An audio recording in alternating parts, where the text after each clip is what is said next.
Dan saya melihat justru pasca tahapan ini potensi kerawanannya cukup tinggi. Iya. Ya, kalau tidak kemudian diupayakan untuk diantisipasi. Mengapa demikian? Orang itu kan kadang dalam kewaspadaan penuh ketika tahapan kan, Iya. tapi setelah tahapan ini kan Betul. kita tidak tahu. Soal keterampilan saya setuju. Misalnya karena kurangnya pemahaman tentang aturan, karena kurangnya keterampilan soal administrasi, tentu jawabannya adalah pelatihan gitu. Tetapi jangan sampai sudah dilatih, sudah terampil, lalu itu kemudian menjadi tidak bermakna karena memang tidak jujur gitu. Untuk kita semua bahwa demokrasi itu tidak jatuh dari langit ya. Demokrasi dan keadilan harus diperjuangkan, dan amanah yang diemban oleh penyelenggara pemilu ini sebetulnya tidak ringan. Podcast KPU Sulut obrolan pemilu. Podcast KPU Sulut obrolan demokrasi. Podcast KPU Sulut for teman pemilih.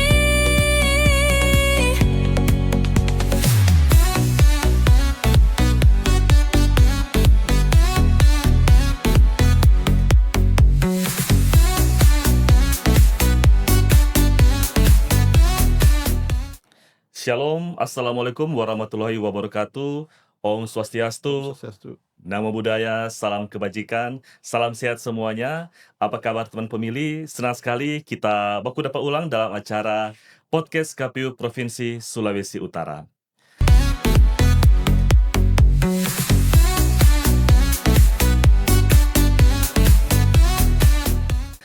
Teman pemilih, kita akan berbincang-bincang kali ini mengenai sesuatu yang sering sekali disalahpahami orang. Kalau tahapan sudah selesai, katanya penyelenggara sudah bisa santai. Nah, tidak sederhana itu karena ada yang namanya potensi etika ketika tahapan sudah selesai.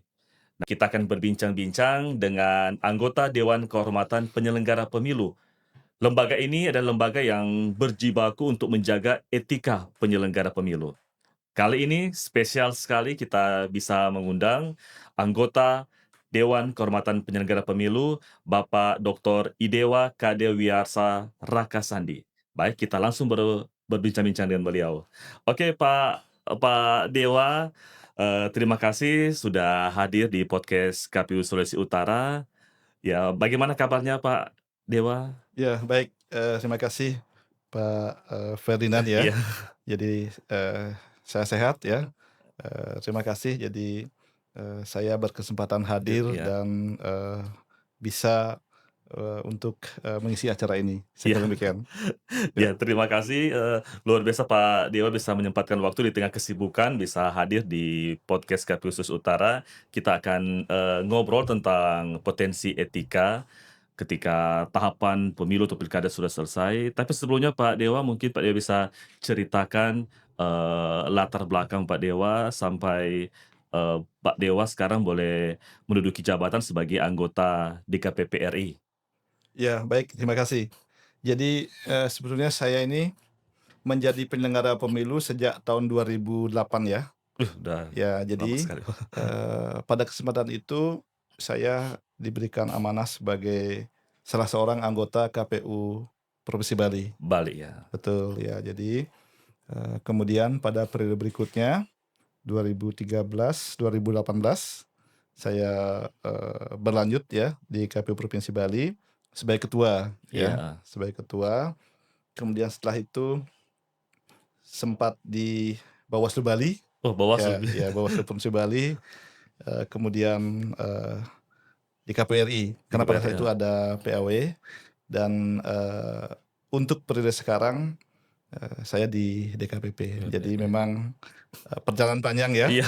Saya bersyukur diberikan kesempatan, diberikan kepercayaan dengan harapan tentu semoga ini akan bermanfaat ya. Sekecil apapun yang bisa dilakukan begitu. Oh iya. Ya. Kayaknya sudah paripurna Pak, pernah KPU, pernah Bawaslu Provinsi, kemudian KPU RI, dan sekarang sebagai anggota DKPP. Jadi semua ilmu penyelenggara ini sebenarnya sudah Bapak kuasai Jadi sebenarnya. begini, eee, ini satu apa ya, iya betul, saya memang pernah ada di lembaga-lembaga yang disampaikan tadi Iya, ya, penyelenggara, semua tapi penyelenggara. ilmu itu kan selalu berkembang. Berkembang, iya.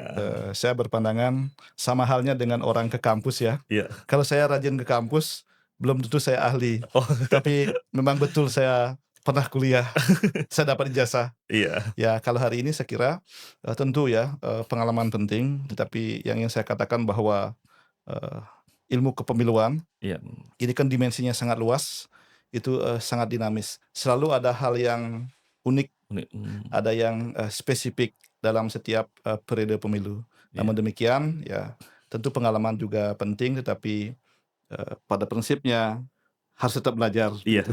Iya tidak iya, berhenti belajar, Pak. betul, Iya. iya iya.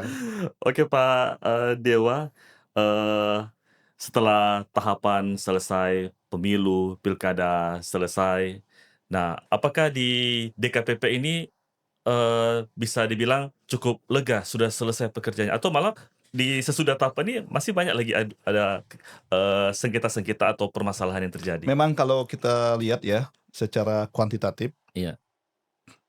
jumlah aduan menurun, Oh, iya. jumlah aduan menurun. Namun demikian, kalau kita lihat di dalam ketentuan ya, bahwa seorang penyelenggara itu, eee, dapat diadukan, kepada DKPP, baik terhadap dugaan pelanggaran etik yang berhubungan dengan tahapan maupun non Non tahapan. tahapan, Ya, apa contoh, dugaan pelanggaran etik tahapan saya kira sudah dikenal luas ya. Misalnya terkait dengan tahapan, eee, pemutaran data pemilih, iya, pencalonan, kampanye, mhm, dan lain sebagainya. Tetapi apakah, contoh misalnya untuk non tahapan, ya tindakan-tindakan perseorangan penyelenggara pemilu, mhm, ya ya ini juga sering ditanya ya, karena itu iya, kan tindakan pribadi. heeh, Tapi begitu dia masuk dan kemudian menjadi persoalan kelembagaan, nah ini, publik dalam beberapa kesempatan mengajukannya, sebagai aduan ke DKPP DKPP, begitu. heeh. Ya. Jadi, di masa non tahapan ini sebenarnya, eee, penyelenggara itu tidak berhenti di situ ya, tidak berhenti saat melaksanakan tahapan, tapi juga sesudah tahapan, para penyelenggara itu juga harus menjaga sikap mereka berarti ya? Betul, karena Menjaga, begini, eee, kami di DKPP ya, hadir ya, kelembagaan DKPP itu hadir adalah untuk pada prinsipnya, menjaga, kehormatan lembaga penyelenggara pemilu. Dan di dalam lembaga penyelenggara pemilu itu ada, personil-personil penyelenggara pemilu. iya, Apakah ya, ketua atau anggota ya, di jajaran KPU atau Bawaslu, termasuk jajaran sekretariat. Nah, oleh karena itu tentu, masalah etika ini tidak saja kemudian menjadi atensi kami pada saat tahapan sedang berjalan, berjalan, tapi di luar tahapan sudah juga tahapan, penting. iya, Jangan sampai, pada saat tahapan kita atensi ya, artinya pelayanan diberikan oleh DKPP. Nah, sementara banyak juga ya, dugaan-dugaan atau kasus-kasus atau perkara-perkara yang terjadi, yang melibatkan penyelenggara pemilu, tetapi itu di luar tahapan, di luar tahapan, iya. kira-kira begitu, Iya. ya. Nah, kalau kita kembali ke tema kita tentang etika. Nah, sebenarnya mungkin Bapak bisa, jelaskan lebih detail tentang yang dimaksud etika bagi penyelenggara pemilu seperti apa, Pak? Jadi begini, konsep tentang Ya, etika, ya, khususnya etika penyelenggara pemilu itu sudah diatur ya, termasuk prinsip-prinsipnya iya, di dalam, peraturan DKPP. Ada peraturan DKPP yang kami sering istilahkan sebagai etika material penyelenggara etika pemilu. pemilu, Peraturan DKPP nomor 2 tahun 2017. Di sana disebutkan apa itu etika penyelenggara pemilu, kemudian apa prinsip-prinsip prinsip-prinsip, yang harus dipenuhi agar seorang penyelenggara pemilu itu dapat dikategorikan sebagai penyelenggara pemilu yang patuh pada kode etik dan pedoman dan perilaku. perilaku, Nah, pada dasarnya ya, etika itu kan kira-kira begini, adalah sesuatu yang berkaitan dengan, sikap ya, sikap, perilaku, apakah kemudian itu patut atau tidak patut, boleh atau tidak boleh dilakukan oleh seorang penyelenggara pemilu. perilaku, Ya, nah, berdasarkan, konsep ini, kemudian, muncul pertanyaan, bagaimana kalau seorang penyelenggara pemilu melanggar hukum? mhm, Ya, kalau melanggar hukum dan itu terbukti secara sah dalam persidangan, dalam prakteknya dia bisa dikatakan sebagai melanggar etik penyelenggara Melanggar pemilu. Karena pelanggaran hukum tentu akan menimbulkan dampak-dampak ya, dampak-dampak tertentu, dampak-dampak administratif dan lain sebagainya, dilanggarnya hak-hak masyarakat dan lain sebagainya. Tetapi tidak melanggar hukum pun bisa juga ternyata karena tindakannya dianggap tidak patut berdasarkan norma-norma yang ada, norma-norma etik ya dalam arti luas, ya itu juga bisa. Jadi dimensinya memang sangat luas, tapi kami pada prinsipnya tentu harus berhati-hati dan selalu berpegangan kepada pedoman beracara, kemudian tentang prinsip-prinsip etika penyelenggara pemilu. Iya. Nah, kalau disebut penyelenggara pemilu, Pak Dewa, Ya. berarti penyelenggara itu hanya komisioner atau semua yang kerja di kantor KPU Bawaslu itu? Ya, ini memang saya sering ditanya ya. Iya. Ada yang beranggapan bahwa yang terikat oleh kode etik itu hanya ketua dan anggota saja, Iya. ya, atau penyelenggara pemilu dalam arti pimpinannya ya. Pimpinannya, iya. Ya, misalnya ketua dan anggota KPU provinsi saja atau ketua dan anggota Bawaslu. Iya. Padahal sebetulnya menurut ketentuan siapakah yang terikat oleh kode etik dan pedoman perilaku penyelenggara pemilu adalah mereka atau beliau-beliau itu sepanjang ada ikatan kerja dengan lembaga penyelenggara pemilu. Ya, bisa ketua dan anggota, bisa jajaran sekretariat. Lihat. Jajaran sekretariat kan berkembang ya. Iya. Ada ASN, ada misalnya P3K. Iya. Dulu ada PPNPN. PPNPN, iya. Bahkan ada juga dulu istilahnya honorer begitu ya. Honorer, iya. Jadi Dulu ada sepanjang dia ada perikatan kerja kerja. dan melaksanakan tugas-tugas dalam konteks penyelenggaraan dan dia bekerja di KPU atau Bawaslu beserta jajarannya, maka menurut ketentuan mereka adalah subjek hukum yang dapat diadukan ke DKPP jika diduga ada tindakan yang kemudian ya disertai bukti-bukti bahwa itu adalah melanggar etik gitu. Iya, berarti semua ya, Semua, semua ya, komisioner, betul. PNS-nya, Iya. P3K-nya, honorernya, semua bisa diadukan lah ke DKPP Betul, jika ya. melanggar etika. Cuma saya perlu jelaskan bahwa kami DKPP dalam hal pencegahan ya, kami bertindak aktif.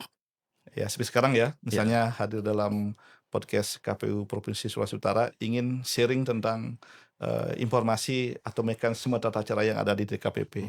Kami juga hadir di beberapa universitas untuk melakukan pendidikan etik ya, sambil mendapatkan masukan-masukan dari para stakeholder, ya begitu. Nah itu saya kira. Tetapi khusus untuk aduan, kami sifatnya menunggu. Jadi kalau ada aduan yang masuk kami tindak lanjuti. Kami tidak boleh menyarankan seseorang itu untuk diadukan atau melarang seseorang untuk diadukan. Jadi setiap aduan, kebetulan saya koordinat pengaduan ya. Jadi kami pastikan kami tindak lanjuti. Nah cuma nanti akan diverifikasi baik secara administrasi maupun secara material begitu. Iya. Berarti kalau ada penyelenggara yang sudah viral, misalnya dia melakukan sesuatu yang membuat dia viral, tapi karena tidak diadukan, tidak bisa diperkarakan di DKPP ya Pak? Harus ada aduan dulu baru. Betul, jadi begini, ada dua kategori ya, informasi yang masuk ke DKPP tapi bukan dalam bentuk aduan. Dari manakah informasi itu? Seringkali kami juga menerima pesan WhatsApp misalnya, sharing video tertentu begitu, tetapi tidak diadukan. Betul. Nah di sisi lain ada memang dugaan pelanggaran etika penyelenggara pemilu itu yang diadukan kepada DKPP melalui mekanisme yang sesuai dengan cara-cara atau prosedur yang sesuai. Misalnya aduan itu disampaikan melalui email kami atau dikirim lewat pos bisa, atau dibawa langsung ke DKPP juga bisa.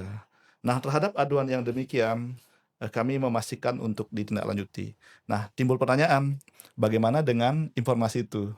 Nah, kami tidak bisa menurut kewenangan yang ada untuk langsung melakukan tindak lanjut. Kalau di Bawaslu kan ada semacam temuan ya, jadi kami tidak berwenang itu. Tapi dalam hal-hal tertentu jika itu signifikan, dalam beberapa kesempatan di DKPP itu kan selain anggota DKPP 5 orang yang memang sehari-hari sepenuhnya, artinya bekerja penuh waktu di DKPP. Ada juga anggota DKPP ex officio, Mhm. ya kan?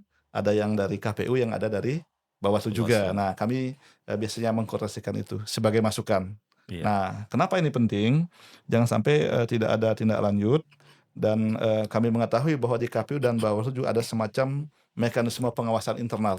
Iya, Ya, ada. begitu ya. Iya. Jadi ketika belum menjadi aduan atau belum menjadi perkara di DKPP, maka pimpinan lembaga setempat atau sesuai hierarkinya, KPU ataupun Bawaslu, mereka juga punya kewenangan untuk melakukan pembinaan terhadap Oh, iya, jajarannya, begitu. pembinaan dulu ya. Betul, ya, begitu.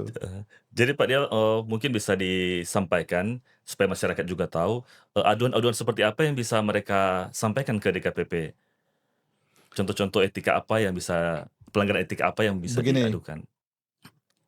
aduan yang berkaitan langsung dengan tahapan ya, sebagai contoh. yang tahapan. Misalnya begini, seorang penyelenggara pemilu, misalnya KPU, Iya. didalilkan atau diduga tidak profesional dalam menangani pencalonan. Oh, ya. Apa kasus konkretnya diduga meloloskan calon dengan ijazah yang tidak sah atau palsu, Palsu kira-kira ya. begitu. Itu berkaitan dengan tahapan ya. Tahapan, Atau dan ada aduan juga bahwa Bawaslu dianggap tidak profesional dalam menindaklanjuti laporan, ya kan?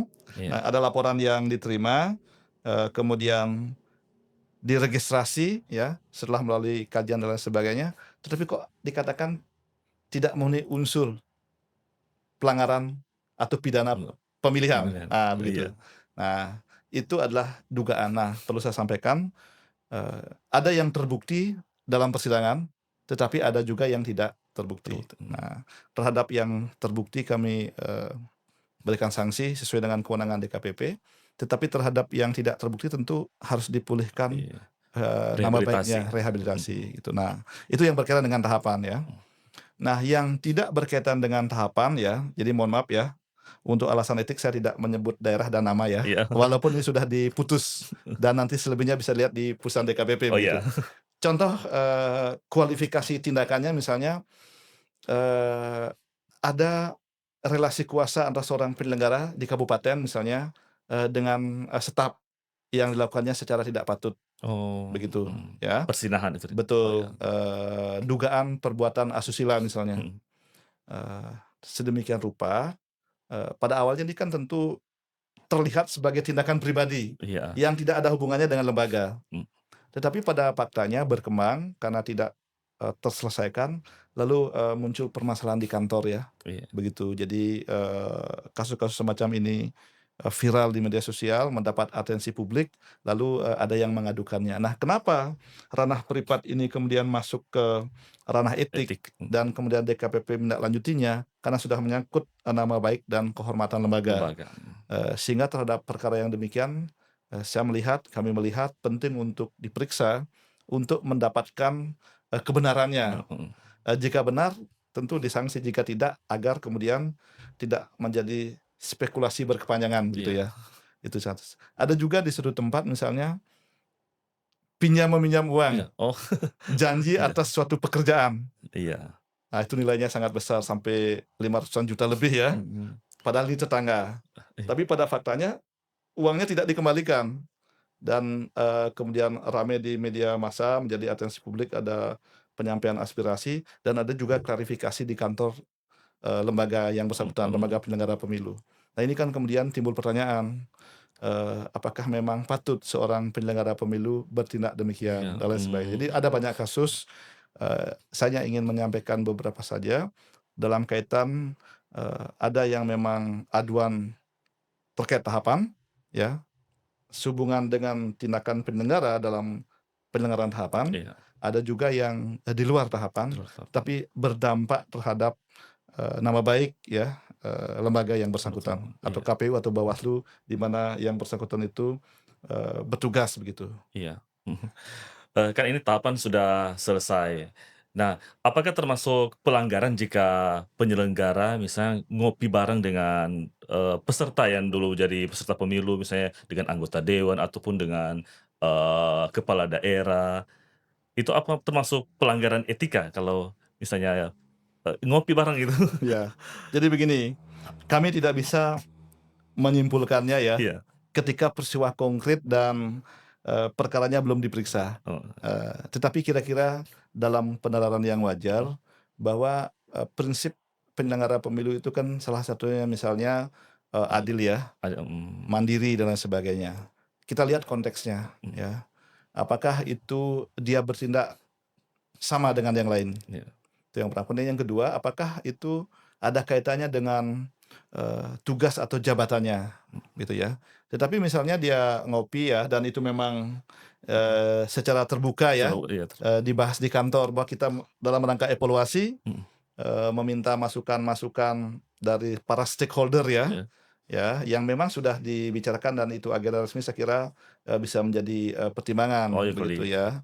Nah jadi kalau di tempat publik misalnya di kafe begitu, biasanya kan ada ya, tumbaan atau makanya sekali lagi pada prinsipnya akan dinilai apakah tindakan itu menyangkut soal atau bertentangan dengan kebenaran atau tidak, oh, begitu ya, begitu. Nah, maka rekomendasi kami terhadap hal-hal yang demikian lakukanlah secara resmi iya, supaya tidak menimbulkan salah sangka. jadi lebih baik di kantor, Lebih panggil di baik di kantor, iya. kantor, dan kalau di kantor, misalnya peserta pemilu tertentu diterima, yang lain juga diterima, Iya. kan begitu. Nah, sehingga publik percaya bahwa penyelenggara pemilu yang memang profesional ya, terbuka dalam hal menerima masukan-masukan, tapi juga bisa menempatkan diri begitu ya. Saya kira ini tentu tidak mudah, dan saya melihat justru pasca tahapan ini potensi kerawanannya cukup tinggi. Iya. Ya, kalau tidak kemudian diupayakan untuk diantisipasi. Mengapa Iya. demikian? Orang itu kan kadang dalam kewaspadaan penuh ketika tahapan kan, Iya. tapi setelah tahapan ini kan Betul. kita tidak tahu. Mohon maaf ya, ada juga misalnya seperti tadi perilaku pribadi yang dilakukan oleh penyelenggara. Kami sudah memeriksa beberapa, cuma tidak semua bisa disidangkan secara terbuka, manakala menyangkut tindakan-tindakan yang sangat pribadi, ya dugaan asusila misalnya. Ada juga di suatu daerah yang memang misalnya terkait dengan penggunaan narkotika dan sebagainya, Oh, iya. begitu ya. Jadi hal-hal semacam itu. Nah, apa yang penting dilakukan menurut saya, secara kelembagaan ya, saya kira KPU dan Bawaslu memiliki kewenangan untuk melakukan pencegahan Pencegahan. dan pengawasan internal di masing-masing lembaga. Tetapi yang lebih penting dari itu adalah lingkungan sosial di mana yang bersangkutan itu bekerja. Ambil contoh ya, bagaimana kira-kira di KPU Provinsi Sulawesi Utara. Ya. Tentu saling mengingatkan ya, saling menjaga satu sama lain dalam porsinya. Ya, tentu tidak baik juga mencampuri urusan-urusan pribadi Iya. ya. Tapi ketika kita melihat sesuatu yang kurang tepat, saya kira saran dan masukan sebagai kolega kerja ya, saya kira juga adalah baik. Nah, ini penting ya saya sampaikan, karena memang pada faktanya perkara-perkara semacam ini cukup banyak yang kami terima begitu. Iya. Berarti mungkin dari KPU, Bawaslu, ataupun mungkin DKPP ada program-program untuk pembinaan karakter dari para penyelenggara pemilu ini supaya tidak melanggar etika. Mungkin ada program-program khusus, bikin Iya. diktek atau sebagainya. Kami di DKPP sendiri berupaya ya, tentu di tengah-tengah keterbatasan yang ada. Sebagai contoh misalnya kami melalui tim pemeriksa daerah yang ada itu dalam beberapa kesempatan ya memberikan penguatan ya untuk bisa menangani kasus-kasus atau perkara-perkara di mana beliau itu menjadi majelis di daerah untuk perkara-perkara yang ada di situ. Kemudian kami juga melakukan upaya ya sosialisasi dan pendidikan etik ya di berbagai tempat di Indonesia ini, tentu secara bertahap begitu ya. Nah, tetapi yang sering juga kami sampaikan dalam rapat-rapat tripartit ya, itu kan di pusat itu ada mekanisme. Jadi dalam momentum tertentu KPU, Bawaslu dan DKPP itu bertemu Iya. untuk membicarakan hal-hal penting apa yang harus dilakukan, termasuk bagaimana upaya untuk mencegah ya potensi pelanggaran etik dalam skala yang lebih besar. Nah, seperti itu upaya. Tetapi memang masalah etik ini cukup kompleks saya lihat, Iya. karena hari ini yang dikenakan ya ikatan etik atau sanksi etik kaitannya dengan pemilu itu baru hanya penyelenggara saja. Ya, saya membayangkan suatu saat siapapun yang terlibat dalam penyelenggaraan pemilu itu sudah seyogyanya sepatutnya menjadikan etika kepemiluan ini sebagai rujukan gitu. Ya, jadi apakah masyarakat pemilih dan bila perlu pada saatnya tentu dengan mekanisme yang patut begitu ya, barangkali juga adalah peserta pemilu gitu ya. Nah, saya kira etik kepemiluan adalah tanggung jawab semua pihak yang ada di lembaga kepemiluan dan juga para pihak yang berkaitan dengan pemilu. Karena begini, dalam beberapa perkara yang kami periksa, jadi pelanggaran yang kemudian terbukti dilakukan oleh penyelenggara pemilu itu juga karena ada hubungannya dengan instansi atau lembaga lain. Contohnya ya, ada beberapa penyelenggara yang kami sanksi terkait dengan penggunaan ijazah. Ternyata informasi menurut mereka itu juga tidak clear dari sekolah asal pada awalnya, Oh iya. gitu ya. Sehingga kemudian itu dijadikan dasar. Nah, ini tentu ke depan perlu sinergi ya, dengan menghormati semua pihak, antara KPU, Bawaslu, dan juga dengan pihak-pihak terkait lain dalam konteks penyelenggaraan pemilu dan Pemilu. pilkada. Gitu. Iya. Berarti tadi Pak Dewa sampaikan mungkin penegakan etik ini bukan hanya dikenakan ke penyelenggara ya, tapi mungkin bisa kalau bisa dikembangkan penegakan etik kepada peserta pemilu seperti itu ya Pak, Betul. harusnya. Nah, tentu semuanya tidak bisa kemudian sekali jadi atau selesai begitu saja. Iya. Nah, kenapa? Ya, saya mencoba untuk menggali argumentasi ya, mendapatkan juga masukan dan cerita-cerita di masa lalu. Konstruksi hukumnya kira-kira begini, mengapa penyelenggara itu adalah pihak yang pertama ya, di antara para stakeholder kepemiluan ini diharuskan untuk patuh pada hukum atau undang-undang kepemiluan dan patuh juga kepada kode etik dan pedoman perilaku. Karena sebetulnya kewenangan administrasi dan pengawasan pemilu itu kan ada di KPU dan Bawaslu. Hmm. Ya, saya kira wajar ya. Iya. Jadi harus dipastikan bahwa penyelenggara pemilu ini komit dan patuh pada etika penyelenggara pemilu. Lalu setelah itu baru didorong kepada lingkungan sekitar. Karena KPU dan Bawaslu tidak bekerja di ruang hampa. Iya. Dia bekerja di tengah-tengah masyarakat dan berinteraksi dengan para pihak ya. Iya. Saya kira begitu. Jadi mudah-mudahan ke depan akan ada kemajuan-kemajuan, tentu dengan metode-metode yang bisa diterima oleh semua pihak begitu. Iya. Oke. Kemudian terkait aduan tahapan maupun aduan di pasca tahapan. Kira-kira di DKPP ada pendekatan berbeda digunakan untuk menanganinya? Begini, Sama ya, Bang? meskipun DKPP tidak sepenuhnya seperti halnya peradilan tata usaha negara ya, Iya. atau pengadilan negeri ataupun Mahkamah Konstitusi dan sebagainya. Tapi saya melihat bahwa pedoman beracara kami juga disusun dengan mengadopsi prinsip-prinsip hukum acara lembaga peradilan. Jadi untuk memberikan keadilan etik, saya kira harus ada pedoman yang standar. Jadi tata acara atau pedoman beracaranya itu memang seyogyanya sama atau standar, tidak Iya. dibedakan. Nah, kasus konkretnya lah yang membedakan. Urgensi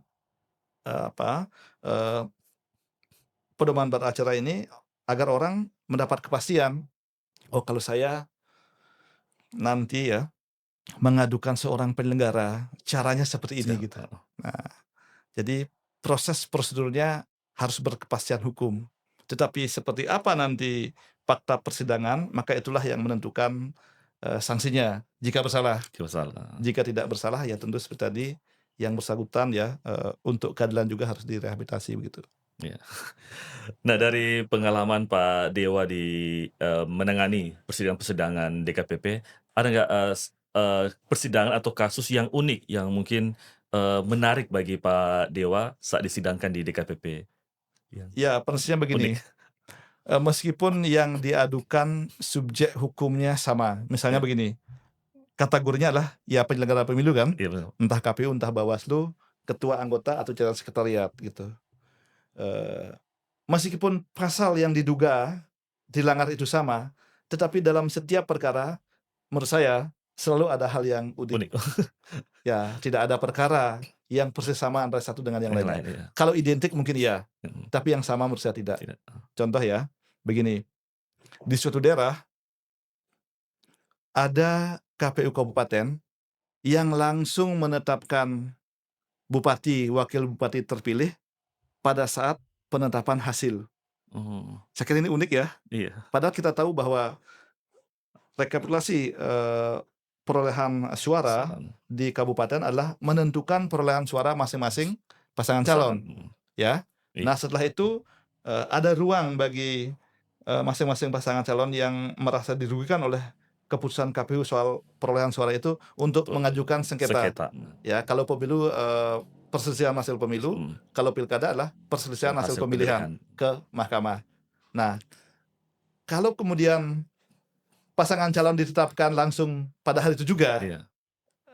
menjadi wajar ada orang bertanya, apakah KPU ini tidak bermaksud untuk menghambat kami untuk mencari keadilan ke Mahkamah Konstitusi misalnya. Ya meskipun dalam prakteknya ya, terhadap aduan yang demikian, ya seandainya pun itu diadukan ke mahkamah tentu MK akan tetap ya mengacu pada Mhm, tenggat waktu dan juga pada bagaimana, perolehan suara itu ditetapkan oleh KPU. Atau mungkin kurang pemahaman ya dari Betul, penyelenggara ya. tentang aturan-aturan Iya, tetapi ini bukan hal tahapan. yang baru saya kira, kenapa? Kalau kita bicara pilkada, undang-undang pilkada ini kan sudah digunakan untuk, eee, dasar hukum penyelenggaraan pilkada yang sudah berkali-kali, ya. Undang-Undang 1 ya tahun 2015 ya, dirubah 8 2015, 10, 2016 dan seterusnya. Nah, betul. Jadi bisa jadi karena pemahaman, bisa jadi karena, kelalaian, bisa jadi juga karena kesengajaan begitu ya. Iya. Nah, jadi ini yang memang harus, dibuktikan dalam prakteknya, ada kasus, seperti itu gitu. Iya. Oke Pak Dewa, mungkin ada tips dari Pak Dewa supaya, para penyelenggara pemilu ini tetap aman dalam beretika. Jadi bisa disampaikan kepada penyelenggara pemilu dan juga bisa masyarakat juga bisa tahu. Ya, jadi begini, ketentuannya ya, eee, ketika seseorang itu mengajukan lamaran ya sebagai penyelenggara Penyelenggara. pemilu ya. Jadi kalau, di masa lalu ya sampai sekarang untuk menjadi penyelenggara pemilu apakah di pusat ya, provinsi maupun kabupaten kota itu kan melalui proses, seleksi ya. Nah, di situ, eee, kesediaan dan lain sebagainya, pernyataan-pernyataan sudah dibuat. Mhm, Maka, ketika telah diberikan amanat, tentu harus berupaya seoptimal mungkin mematuhi ketentuan-ketentuan, peraturan perundangan yang ada dan juga memenuhi atau patuh kepada ketentuan etik yang ada. Nah, meskipun dalam dinamika di lapangan ini akan, berhadapan dengan berhadapan. berbagai permasalahan ya, Iya, kendala. Tapi, saya ingin mengajak, kita semua, untuk, tetap ya mhm, berupaya bagaimana agar penyelenggara pemilu ini, patuh pada kode dan pedoman perilaku. Nah, tentu ya itu bisa dilakukan pertama kan harus ada komitmen dulu ya, dan kemudian bagaimana, eee, keterbukaan dan juga kerja-kerja kolektif, sesuai dengan hierarki itu dilakukan, sehingga ada kontrol satu sama yang lain, lain. begitu. Eee, Secara umum saya katakan ya, eee, banyak penyelenggara yang baik, ini penting ini, Iya. ya. Jangan sampai nanti orang tidak mau jadi penyelenggara ya. Berapa? Tetapi ada beberapa memang penyelenggara yang terbukti di persidangan, bermasalah gitu. Nah, ini mengingatkan saya dan tentu kita semua bahwa demokrasi itu, tidak jatuh dari langit ya. Iya, Demokrasi dan keadilan harus tetap diperjuangkan diperjuangkan. dan, amanah yang diemban oleh penyelenggara pemilu ini sebetulnya tidak ringan. Karena dia mengadministrasikan ya, kalau KPU, kalau Bawaslu melakukan pengawasan terhadap tahapan, sehingga kemudian, eee, pemilihan atau pemilu berjalan dengan lancar, terpilih pemimpin-pemimpin yang akan menjabat ya di daerah masing-masing dan, itu sebetulnya satu hal yang, menurut saya yang luar biasa yang bisa dikontribusikan oleh penyelenggara. Nah, namun untuk, dalam proses menjalankan tugasnya tentu ada rambu-rambu yang kemudian harus, senantiasa, diacu ya, supaya kemudian, bisa tenang dalam bekerja, dan juga kepercayaan publik terhadap pemilu Menurut ya, ya. termasuk kepada lembaga penyelenggara pemilu juga bisa terjaga begitu. Berarti, penyelenggara pemilunya harus, rajin baca aturan, harus memahami aturan-aturan yang berlaku. Juga mungkin mungkin dia perbanyak BIMTEK ya, Pak? BIMTEK mungkin Iya, supaya jadi begini, eee, pelanggaran itu bisa karena memang tidak tahu. ya, Kalau kurang terampil bisa dilatih, iya, ya kan? Nah, saya membaca, sejumlah, pendapat para tokoh ya, ada Bung Hatta, kemudian ada Syahrir, kemudian ada tokoh-tokoh lain, iya, ada Bung Karno mengatakan. Jadi kira-kira begini, kalau memang tidak jujur itu kan masalah karakter ya, karakter ya. tapi kita tidak bisa men-judge seseorang sebagai pribadi yang tidak jujur. Orang pada dasarnya akan bisa berubah menjadi lebih baik. Mhm, Yang kurang baik bisa menjadi lebih baik, itu harapan kita. Ah, itu soal karakter. Tapi kalau soal keterampilan saya setuju. Misalnya karena kurangnya pemahaman tentang aturan, karena kurangnya keterampilan soal administrasi, tentu jawabannya adalah pelatihan gitu. mhm.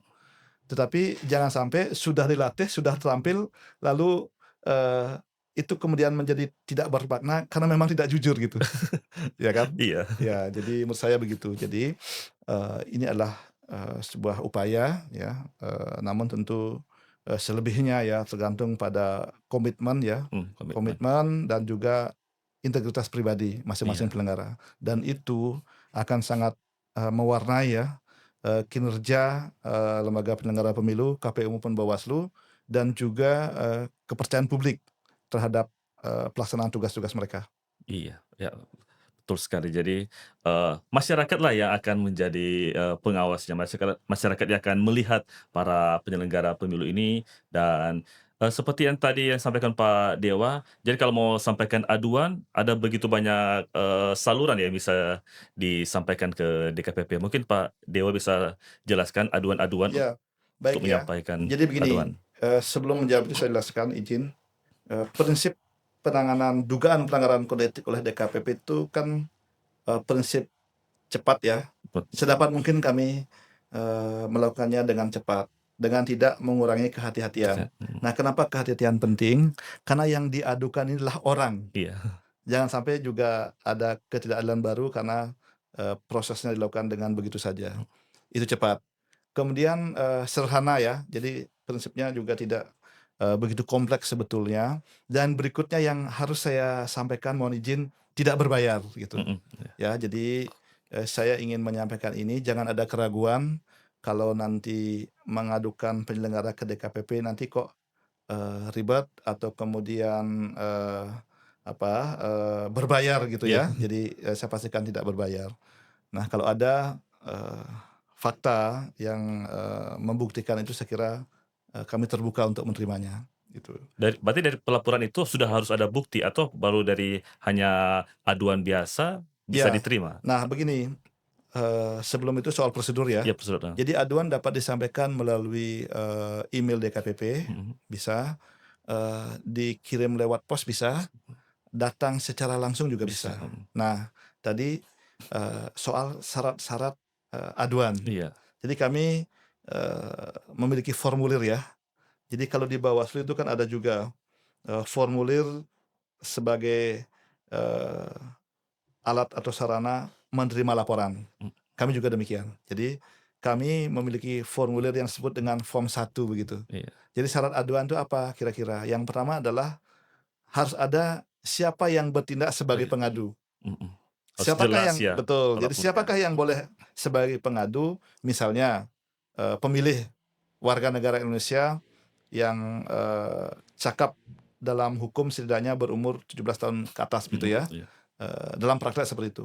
Aturannya juga, harus jelas siapa yang akan bertindak sebagai pengadu, penga peserta pemilu atau tim kampanye ya dan lain sebagainya begitu. Nah, seorang pengadu itu menurut ketentuan dipersyaratkan menyampaikan identitas diri. mhm, Ya, jangan sampai nanti, mengadukan seseorang tapi tidak mau menyebut iya, identitas. Ini kan kami kesulitan berkoordinasi iya, dan ini juga untuk kepastian hukum ya. mhm, Nanti teradu bukan ini surat kaleng ya, ya harus jelas, betul. Jadi, itu. Nah, berikutnya, selain identitas pengadu, pengadu adalah orang yang memiliki legal standing atau kedudukan hukum yang eh, memenuhi syarat ya, maka harus ada uraian peristiwa kronologis dengan prinsip kalau kita dulu di apa ya di jurnalistik ya ada prinsip 5W1H ya. Oh ya. Siapa melakukan apa, di mana, dengan cara apa, secara singkat.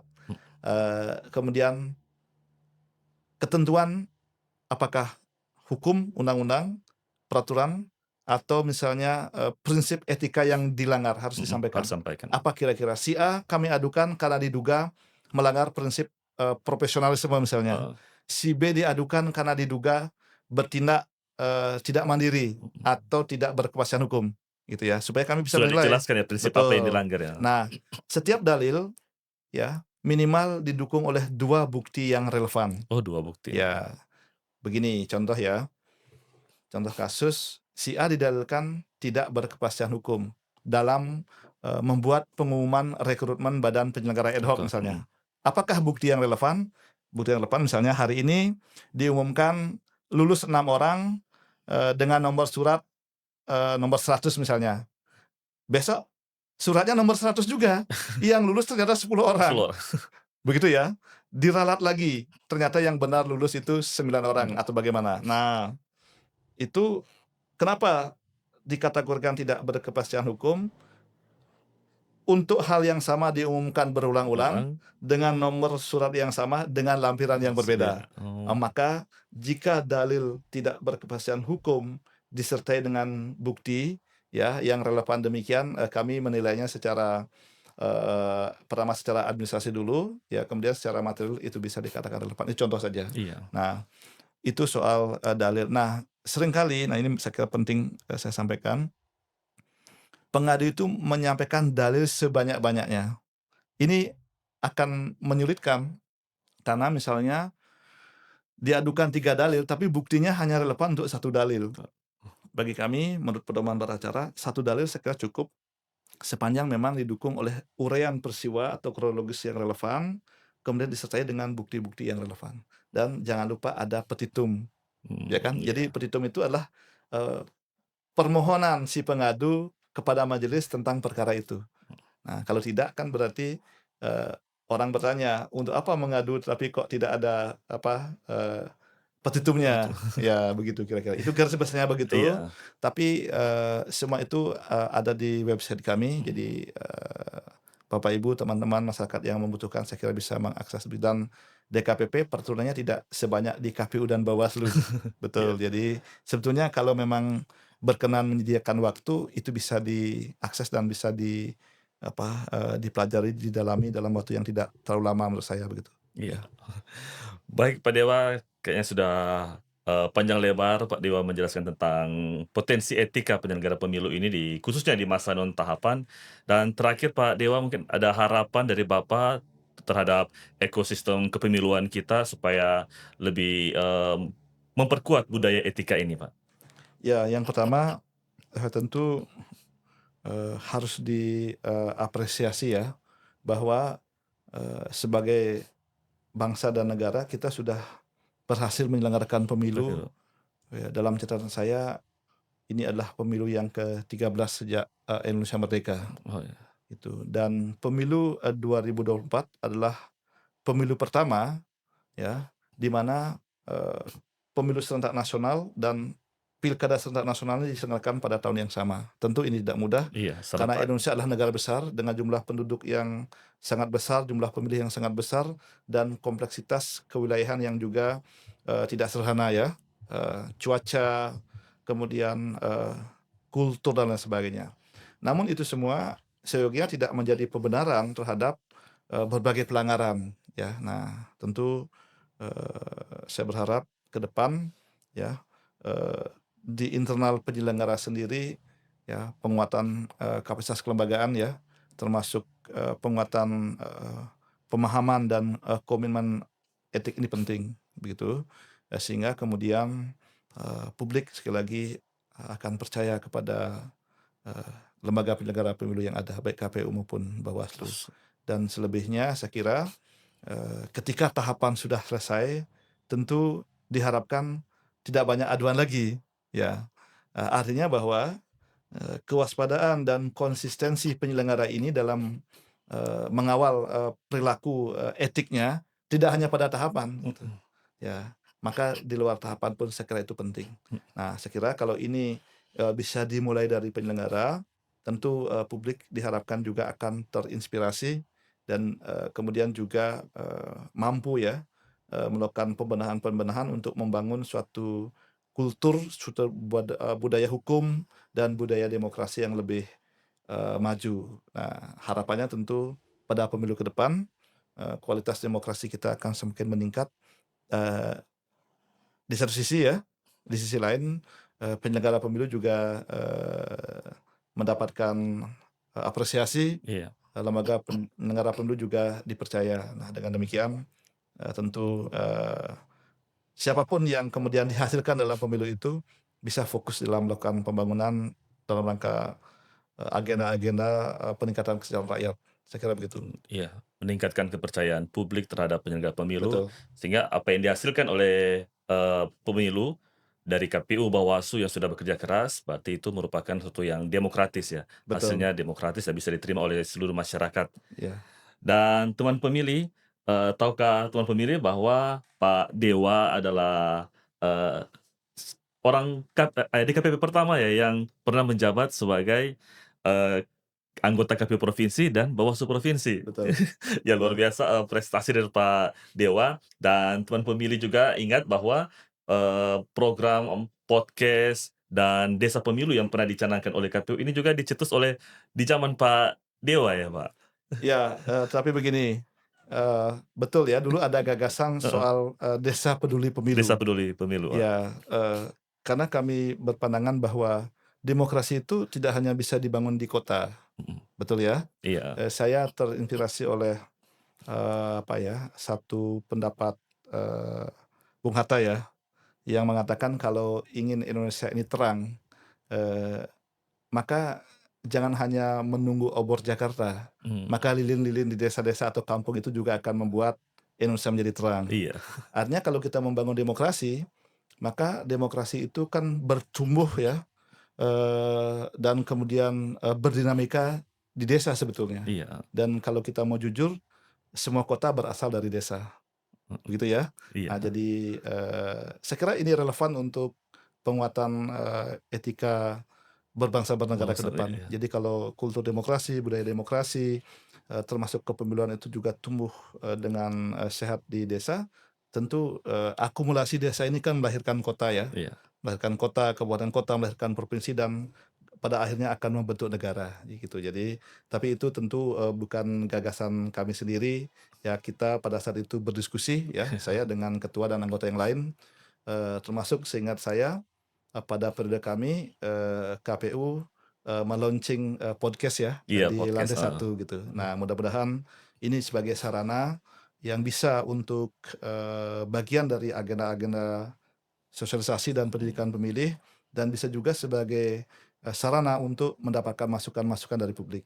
Jadi sekali lagi saya kira hal-hal baik perlu lanjutkan dilanjutkan. ya, tetapi jika ada hal-hal yang kurang tepat dengan konteks zamannya tentu perlu dilakukan suatu upaya untuk perbaikan, Bukan. begitu. Saya kira Oke, demikian, iya, ya. oke.